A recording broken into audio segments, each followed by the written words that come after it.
Assalamualaikum warahmatullahi wabarakatuh. Karena kita tidak mengenal hakikat diri, hadir rasa kesombongan itu. Aku yang bekerja, aku yang mampu melakukan amal ibadah, aku yang mampu melakukan kebaikan, aku yang mampu menolong orang, aku. Nah, disinilah kita sudah menciptakan dinding pembatas dengan kita sendiri, kekotoran hati kita. Maka sudah dikatakan, timbulnya ibadah, timbulnya gerak, tidak lain dan tidak bukan dari napas. Itu nyatanya loh Bapak Ibu. Logika saja. Coba ditutup hidungnya. Coba 10 menit saja. Ngap-ngapan ya. Artinya apa? Yang berkehendak, yang mempunyai af'al, gerak di batang tubuh kita, Tuhan jua ternyata. Berarti selama ini ketika kita belum mengenal Tuhan, selama itu pula kita bergelimang dosa. Ketika seseorang sholat tidak mengenal keberadaan Tuhannya, hanya diimajinasikan, perasaannya ialah Tuhan itu merupakan lafaz, huruf atau kata-kata alif lam lam ha, dikatakan itu Tuhannya, maka dia terjerumus di dalam kesyirikan. Dia dikatakan musyrik. Ketika dikatakan musyrik, posisinya di hadapan Tuhan, dia najis. Ketika najis, tidak boleh berdiri menjalankan ibadah. Karena ketika najis batin tidak mampu dibasuh oleh air walaupun seluas samudra. Jadi ini sangat penting. Bagaimana kita merasakan nikmat di dalam sholat ketika kita tidak mengenal diri yang berdiri, tidak mengenal kedekatan kita dengan Tuhan, belum mampu kita fana, lebur di dalam zat dan sifat Tuhan. Kita tidak ada Bapak Ibu, ya Allah, kita tidak ada. Jadi saya harap janganlah ingin tampil ke permukaan. Oleh sebab itu di kalender ada pesan, sedikit, tapi mudah-mudahan selalu mengingatkan kita. Di kalender itu ada pesan, jangan sampai terlihat adanya diri, karena kita tidak mempunyai diri. Kita tidak mempunyai secuil pun hak di dalam diri kita. Oleh sebab itu, sholat mencegah dari perbuatan keji. Dan sholat yang bagaimana Bapak Ibu? Kira-kira saya tanya, sholat yang bagaimana? Pada kenyataannya banyak yang sholat, banyak yang maksiat, banyak yang sholat, banyak yang musyrik, banyak yang syirik, banyak yang sholat, banyak melakukan kezaliman dengan saudaranya sendiri. Sholat yang mana kira-kira? Sholat yang dijalankan dengan pengenalan diri yang sempurna. Disitulah kebersihan hati nurani kita sudah dihadirkan untuk melihat kebesaran Tuhan. Ya kan seperti itu. Mau sampai kapan membawa diri bergelimang dosa? Disitulah keikhlasan mampu dizohirkan di dalam hati kita. Mas, sering saya berpesan, ketika kita berbuat baik, cepat lupakan. Kenapa cepat dilupakan? Supaya kita terhindar daripada sakit hati. Supaya terhindar daripada kesyirikan. ketika berbuat baik cepat lupakan seketika itu pula. Karena yang berbuat baik ialah siapa? Tuhan. Menghendaki keselamatan untuk dikehendaki untuk beramaliyah yang akan menjadi asbab bekalnya nanti di akhir, yang menjadi asbabnya menjadi syafaat. Tuhan yang berkehendak karena sayang, karena cinta dengan kita, maka kita digerakkan untuk berbuat baik. Berarti Allah menyayangi kita.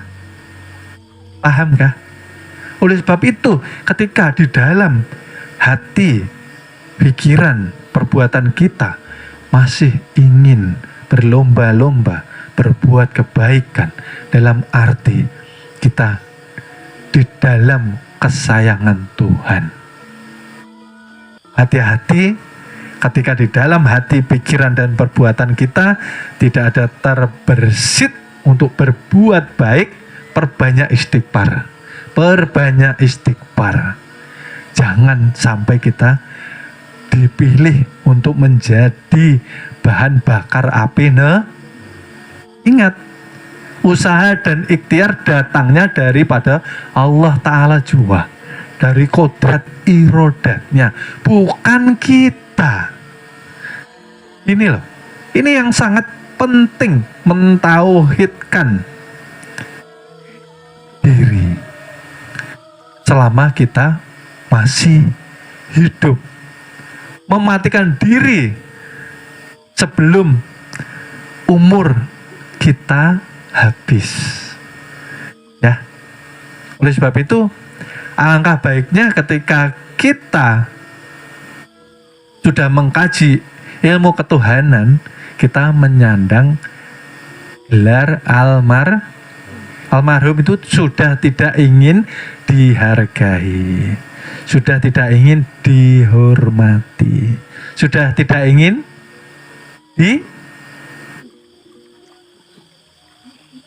disaksikan perbuatannya, karena dia sadar dimanapun dia berada, yang menyaksikan Allah Ta'ala jua, tidak perlu dilihat oleh manusia. Seperti itu Bapak Ibu. Jadi ketika sholat, disinilah puncaknya.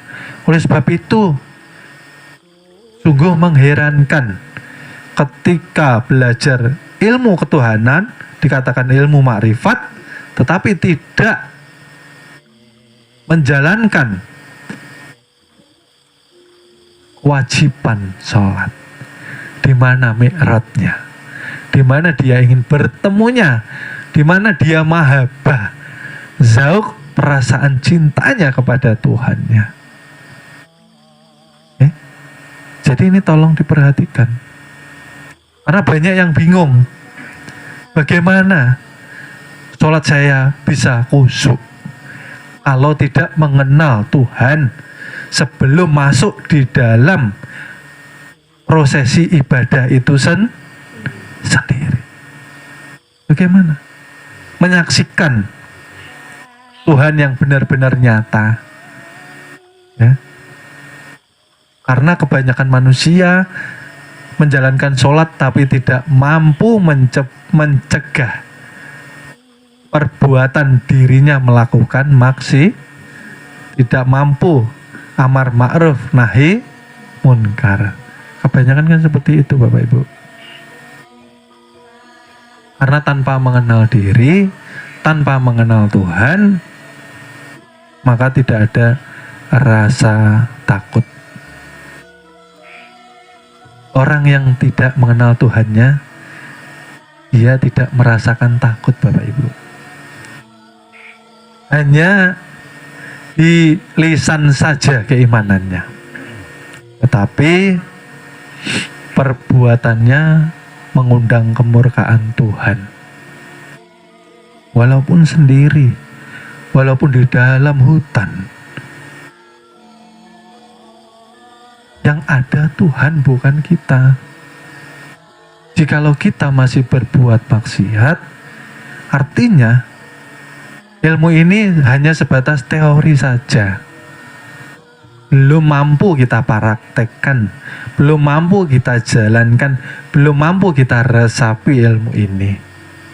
Artinya zikirnya kurang, ibadahnya kurang, pembersihan hatinya kurang, puasanya Senin Kemis. Senin Kemis. Puasa itu setiap hari bagi penempuh jalan ketuhanan, bukan hanya dibatasi Ramadan saja. Setiap hari kita harus mempuasakan diri.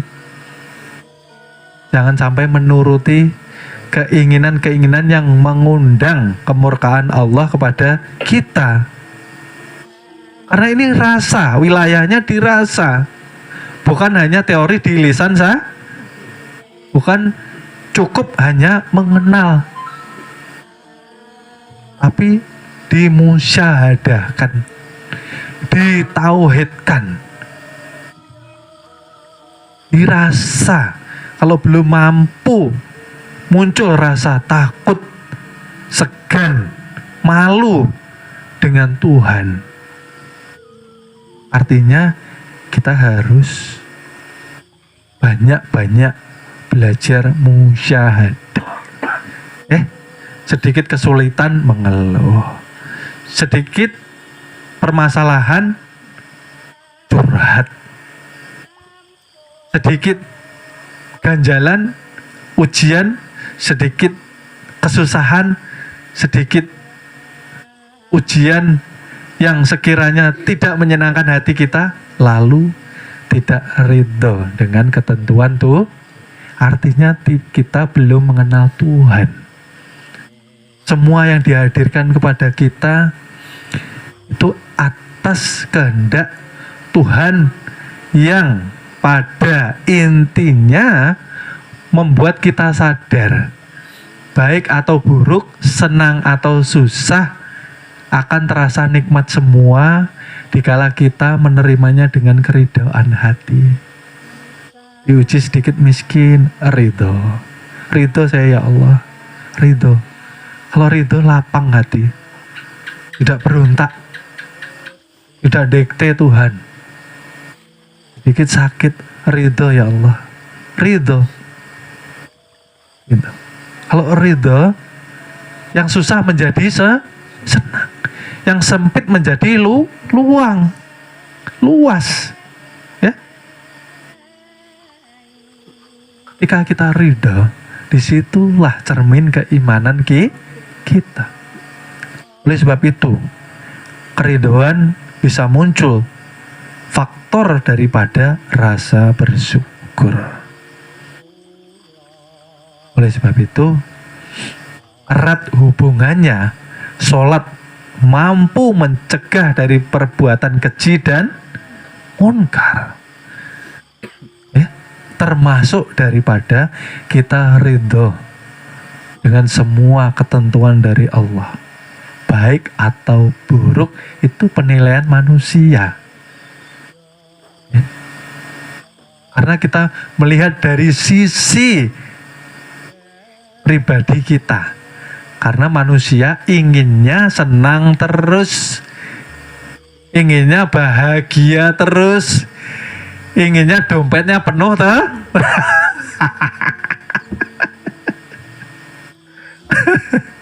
Tetapi ketika Tuhan mengabulkan semua keinginannya, rata-rata manusia lupa, lalai dengan rasa bersyukur. Ya, oleh sebab itu jadikan sholat ini sebagai penolong kita dengan menghadirkan rasa hadir untuk menyaksikan Tuhan. Allahu Akbar. Nanti almarhum sudah almarhum, yang ada, yang wujud, yang nyata kata Tuhan. Aku bukan kamu, kata Tuhan. Oleh sebab itu jangan lagi kamu mengaku-ngaku menjadi Tuhan. Kata Tuhan kepada manusia. Karena engkau belajar ilmu tauhid, makrifat, ketuhanan bukan untuk menjadi Tuhan. Bukan untuk mengaku-ngaku menjadi Tuhan. Saksikanlah wahai rahasiaku, dikatakan insan bukan kita, karena zahir batin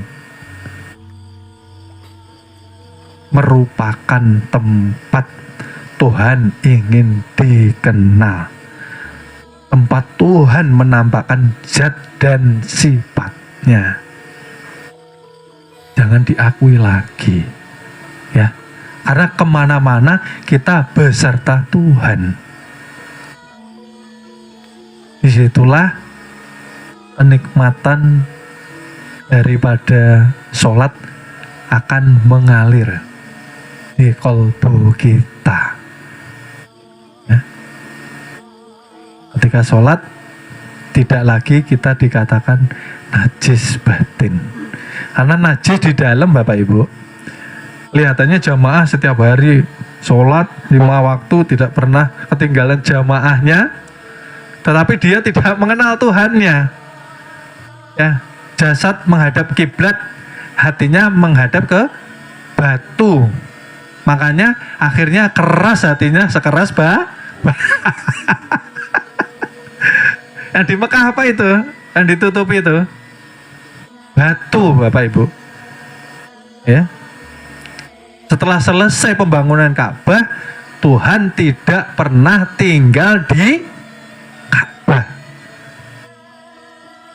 Tuhan tidak pernah menetap di Mekah Al-Mukarramah. Ya. Hati menghadap ke kiblat, jasad menghadap kiblat, sunahnya, wajibnya hati menyaksikan hadirnya Tuhan. Karena Ka'bah sebagai alat pemersatu arah ibadah umat Islam seluruh dunia. Nah, jangan lupa itu. Jangan ngikuti, jasadnya ngadep kiblat, hatinya juga ngadep ke kiblat, ketemunya batu. Setelah sholat hatinya keras, tidak bisa mendengar nasihat, tidak bisa mendengar kebenaran, merasa dirinya benar sendiri. Ini yang berbahaya, Bapak Ibu. Karena ketika kita sholat belum mengenal Tuhan, kemana mau diarahkan ibadah kita?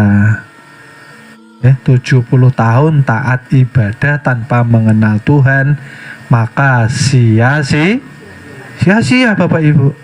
Selama itu pula kita hidup di atas buminya Allah Subhanahu wa Ta'ala, bukannya mendapatkan rahmat hidayah, justru akan mendapatkan kemurkaan dari Allah Subhanahu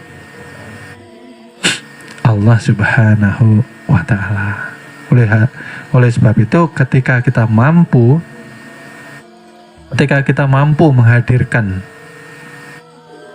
kesaksian di dalam ibadah kita, yang diharapkan Bapak Ibu, sholat itu mampu mengubah akhlak, adab, perilaku, budi pekerti, hati nurani kita. Kalau sholat belum mampu merubah itu semua, sholat kita harus kita perbaiki. Karena kita dihadirkan untuk mentajalikan sifat kebaikan Tuhan. Sia-sia saja kita hidup, yang kita hadirkan sifat syaitan dan sifat hewan. Sholatnya terus kemana? Sholat itu menimbulkan efeknya rasa takut.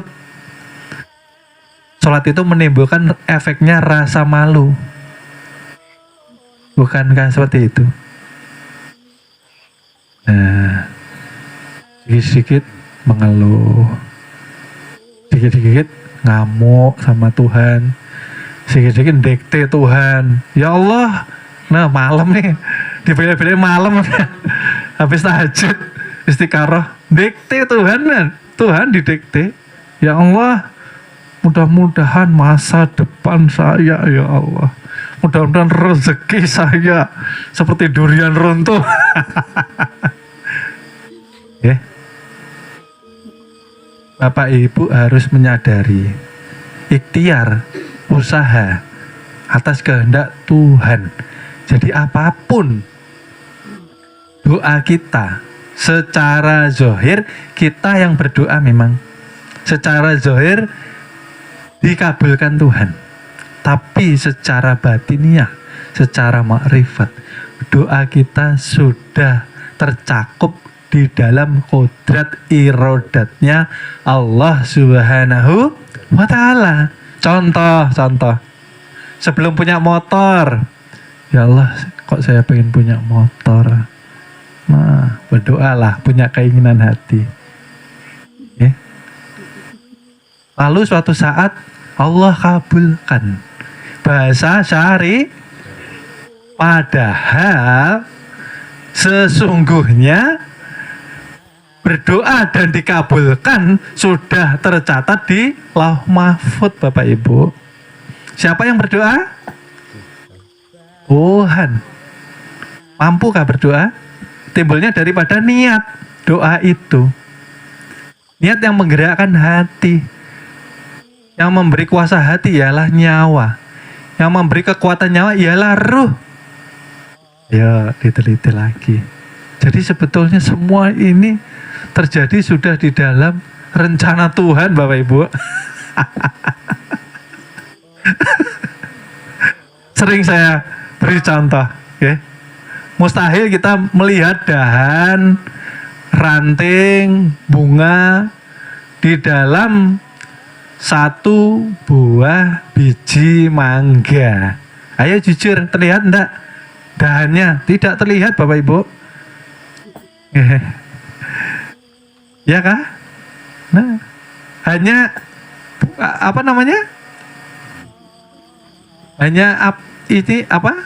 bijinya saja yang terlihat. Tapi ketika biji itu ditanam di dalam kebesaran Tuhan, disitulah mulai terlihat rencana tuh. Berarti rencana ini sudah ada sebelum tajalinya biji itu menjadi manusia, ya seperti itu. Di dalam nuktahnya, di dalam air maninya, di situ sudah tercatat seluruh kehidupan dari awal sampai sepertinya saja, kelihatannya saja.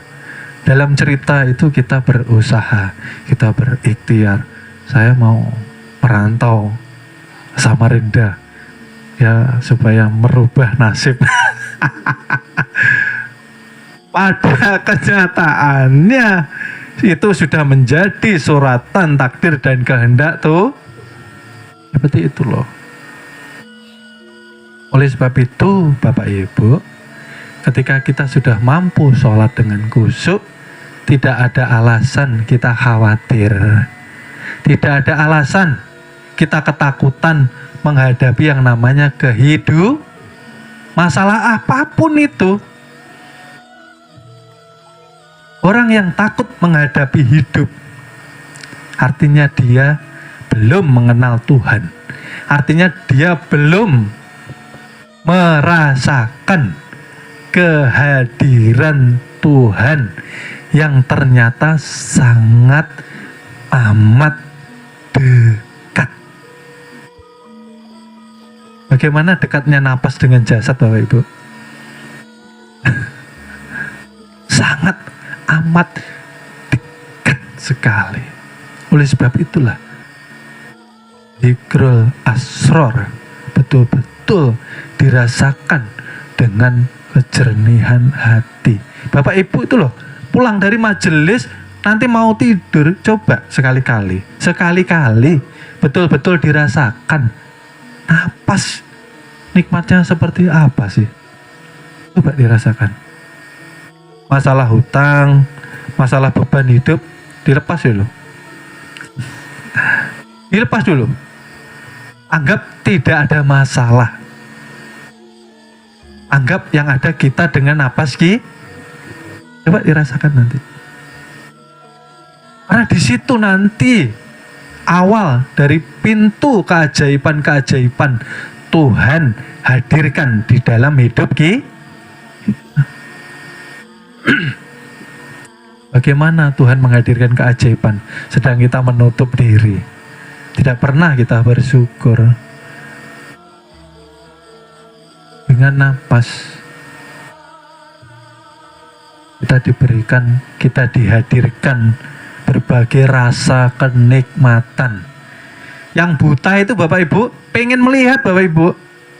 Kita yang dilihatkan pengennya melihat yang macam-macam. Yang buta sekedar pengen melihat aja, keinginannya, bersyukurnya luar biasa. Lah kita selama ini diberi kesempatan untuk melihat, diperlihatkan dengan sifat melihatnya Tuhan. Tapi kita tidak pernah bersyukur. Melihat alam, melihat diri, melihat ciptaan Tuhan, tidak ada terbersit zikir di dalam hati. Allahu Akbar. Allahu Akbar. Harusnya kan seperti itu. Melihat seluruh kebesaran Tuhan dimanapun kita melihat yang terhampar. Melihat anak, melihat istri, melihat tempat bekerja. Ya Allah, itu semua kenikmatan yang Tuhan hadirkan di dalam kehidupan kita. Lah kita isinya kok mengeluh.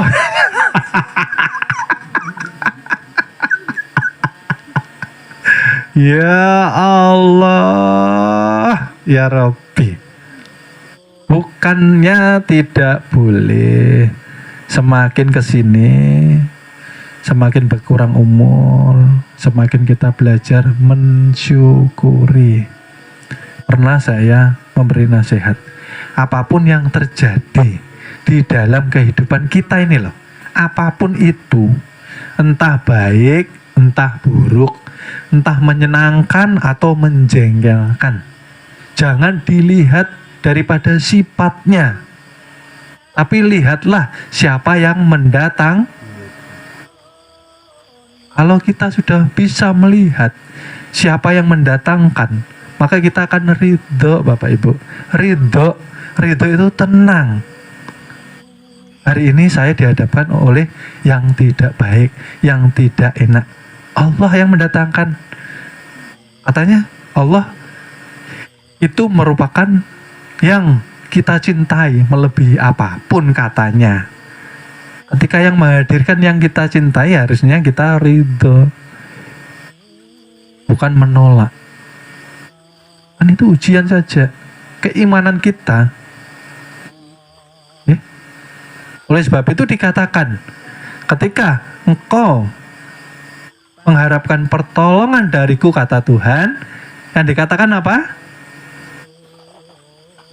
Kerjakan sholat dalam satu kesabaran. Sholat tuh kalau nggak sabar nggak bisa, Bapak Ibu. Sholat kalau nggak sabar nggak sampai. Habis sholat diuji, kesusahan, nggak sabar, gugur Bapak Ibu. Berarti sholatnya tadi tidak melihat tuh.